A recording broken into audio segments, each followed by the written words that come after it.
அன்பிற்குரிய மாணவர்கள் அனைவருக்கும் இனிய காலை வணக்கம். அன்பு மாணவ செல்வங்களே, நம்முடைய பாடம் தமிழ். பார்க்கக்கூடிய பகுதி இனிக்கும் இலக்கணம். இலக்கணம் என்றால் என்ன அப்படின்னு பார்க்கறதுக்கு முன்னாடி, இலக்கணம் முதலில் தோன்றி இருக்குமா அல்லது இலக்கணம் முதலில் தோன்றி இருக்குமா? இலக்கியம் தான் முதலில் தோன்றியது.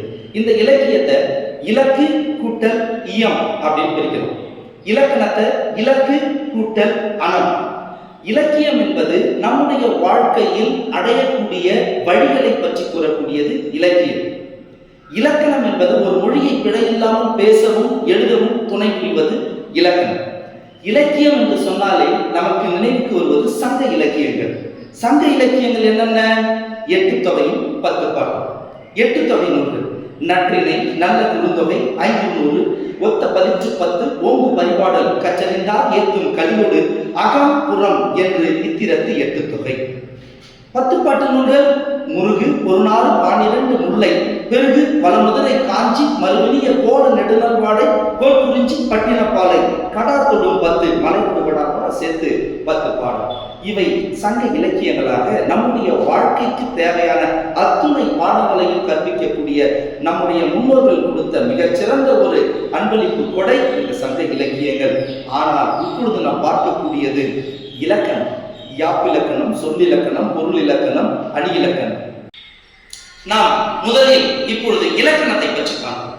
இந்த இலக்கணத்துல 5 வகை இலக்கணம்னு சொல்லுவாங்க. எழுத்து இலக்கணம், சொல் இலக்கணம், பொருள் இலக்கணம், யாப்பிலக்கணம், அணி இலக்கணம். இவைகள்ல தலைப்புல வரக்கூடியது புணரியல்ல, புணர்ச்சி. இந்த புணர்ச்சியில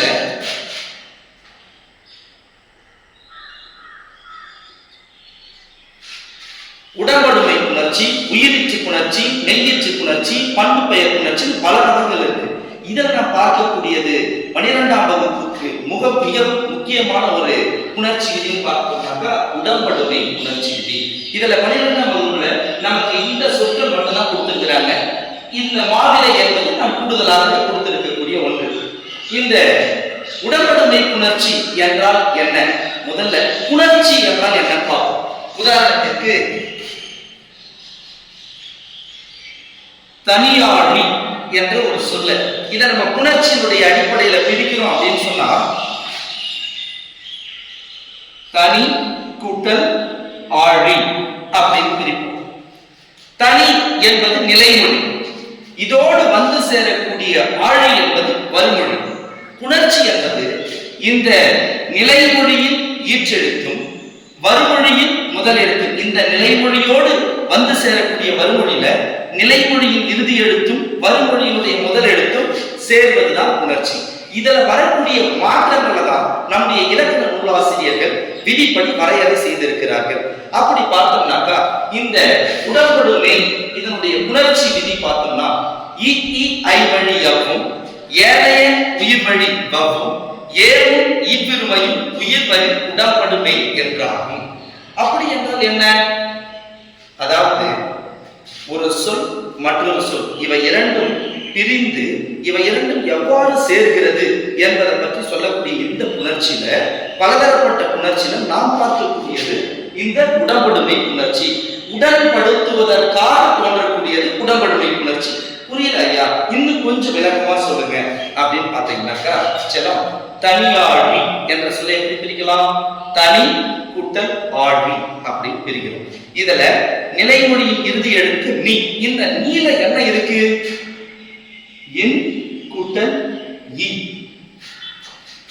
ஈற்று, அதாவது நிலைமொழியினுடைய ஈறு உயிரீராக இருக்கு, வருமொழியினுடைய முதல் உயிராக இருக்கு. ஒரே ஓசையுடைய சொற்கள் ஒன்றுபடாது, இணையாது.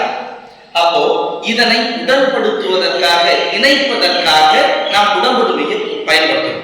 உங்களுக்கு இன்னும் விளக்கமா சொல்லணும் அப்படின்னு பார்த்தீங்கன்னா, ஒரே திசையை உடைய காந்த துருவங்கள் ஒன்றோடு ஒன்று ஒட்டாது. ஒட்டுங்களா? ஒட்டாது. இப்போ இதனை ஒட்டுவதற்காக நாம் என்ன செய்யணும்?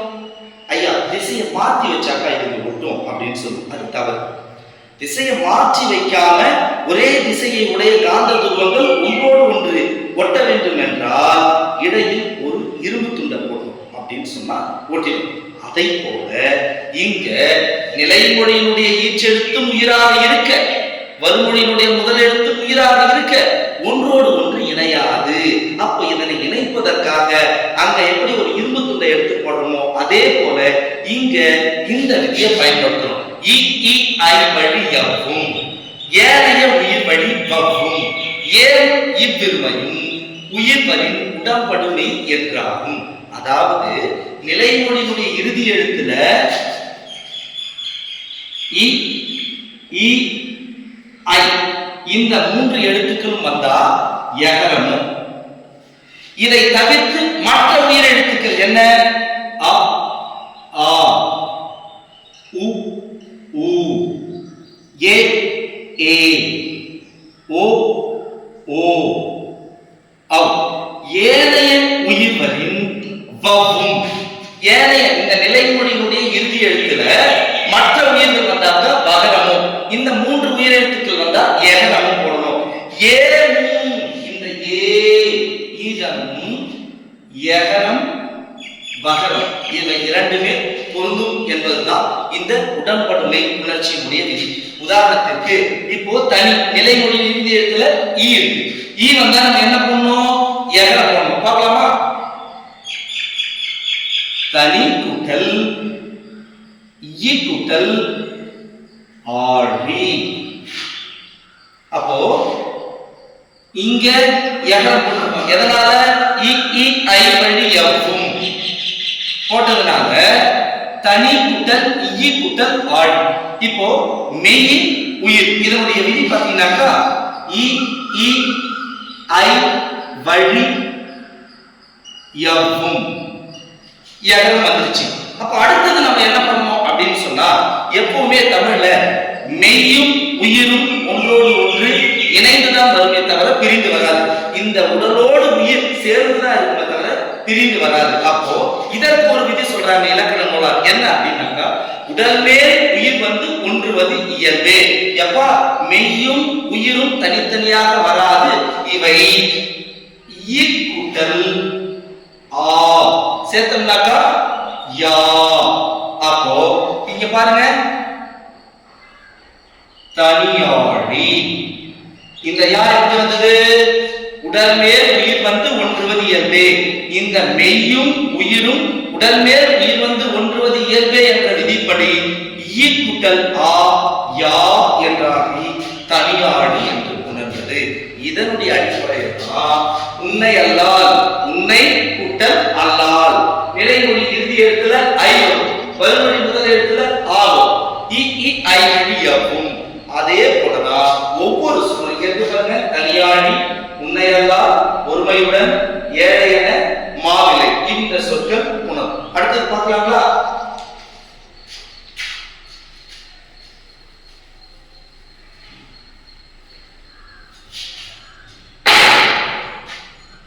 உன்னையல்லால் அடுத்த சொல்.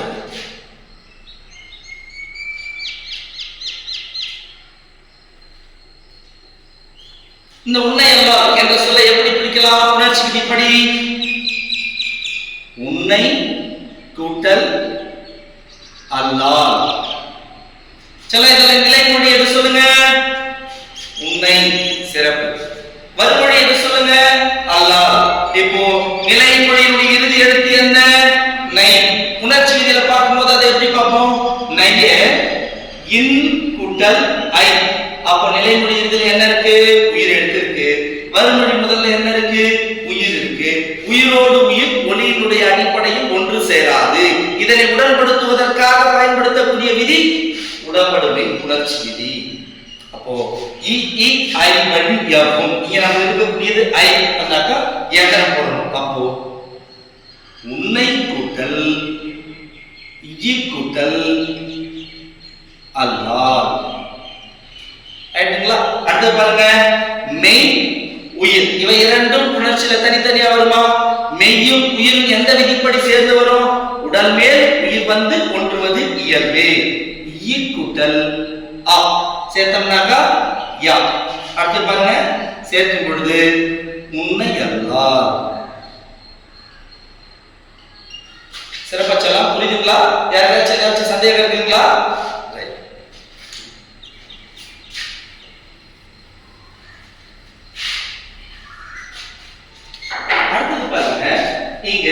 மாவிலை இங்க நமக்கு ஒருமையுடன் ஏழை என இது மூன்றுமே இ இ ஐ வரக்கூடிய சொற்களாக தான் வரும்.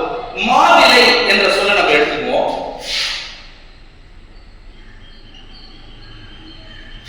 சிலம் 12ஆம் வகுப்பு பொறுத்த வரைக்கும் இங்க 14 into 1 14 3 6 2 4 2 14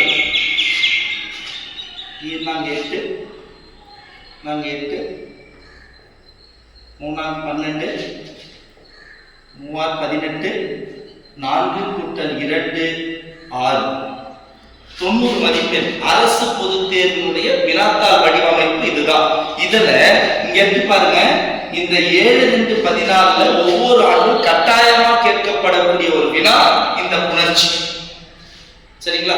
இந்த புணர்ச்சியில மீண்டும் மீண்டும் கேட்கக்கூடிய ஒரு விதியாக இந்த உடம்படுமை புணர்ச்சி இது இருக்குது. மாவிலை இதுல வரக்கூடியது ஏன்னாக்க நம்ம வினாத்தாள் வடிவமைப்புல எங்க கேட்கப்படக்கூடிய வினாவாக இந்த பகுதி இடம்பெற்றிருக்கும் என்பதை நாம் அறிந்து வைத்திருந்த சாலச்சிறந்தது. மாவிலை என்று சொல்ல பார்ப்போம். மாவிலை எப்படி பிரிக்கலாம்? மா கூட்டல் இலை. இதுல நிலைமொழி எது? மா. வருமொழி எது? இலை. நிலைமொழியில என்ன எழுத்து இருக்கு? மா. மாவை எப்படி பிரிக்கலாம்? இம் கூட்டல் ஆ. வருமொழியில உயிர். உயிரோடு உயிர் ஒன்று சேராது. அப்ப இதை உடன்படுத்தணும். உடன்படுத்துவதற்காக நாம் பயன்படுத்தக்கூடிய விதி உடன்படுமை புணர்ச்சி விதி. அப்ப பாருங்க, மாவிலை ஆ இ இ ஐ இந்த மூன்று எழுத்துக்கள் வந்தா அங்க எகரம் வரும். ஏனைய உயிர் மற்ற உயிர் எழுத்துக்கள் வந்தா என்ன வரும்? வகரம். இங்க வந்திருக்கக்கூடியது மற்ற உயிர். அப்போ இங்க என்ன விதி? ஏனை உயிர் வழி வவ்வும் இந்த விதி. புரியுதுங்களா? அப்போ மா கூட்டல் இவ்வு கூட்டல் இலை. அடுத்தது மெய்யெழுத்து உயிரெழுத்து. தமிழ்ல மெய்யும் உயிரும் தனித்தனியாக வராது. உடல் மேல் உயிர் வந்து ஒன்றுவது இயல்பே என்ற விதிப்படி இவ்வு கூட்டல் இ சேர்த்தோம்னாக்க வி. பாருங்க, மாவிலை. புணர்ச்சி விதியை பொறுத்த வரைக்கும் முதல்ல வினாத்தாள்ல விடையை கொடுத்துருவாங்க. விடையை கொடுத்துட்டு அதை பிரிச்சு அதுக்கப்புறம் எந்த விதிப்படி சேருது அப்படின்றத நம்ம இவ்வாறு விதியினுடைய அடிப்படையில் பார்க்கணும். அன்புக்குரிய மாணவர்களே, அதே போல இறுதியா ஒன்று கொடுத்திருக்காங்க பாருங்க, ஏழும் இவ்விருமையும் உயிர்வரின் உடன்படுமை என்றாகும். இதுவே ஏ அப்படின்ற உயிரெழுத்துக்கு பக்கத்துல எகரமும் பொருந்தும் வகரமும் பொருந்தும். சேயடி சேவடி என்ற சொற்கள் இதனுடைய அடிப்படையில நீங்க பிரிச்சு பாத்தீங்கன்னாக்கா உங்களுக்கு ரொம்ப எளிமையாக புரியும். இன்றைய பாட வேலையில நமக்கு இருக்கக்கூடிய பல புணர்ச்சி விதிகள்ல இதுல முக்கியமாக இருக்கக்கூடிய உடம்படுமை புணர்ச்சி விதியை மட்டும் இப்ப நம்ம பார்த்தோம்.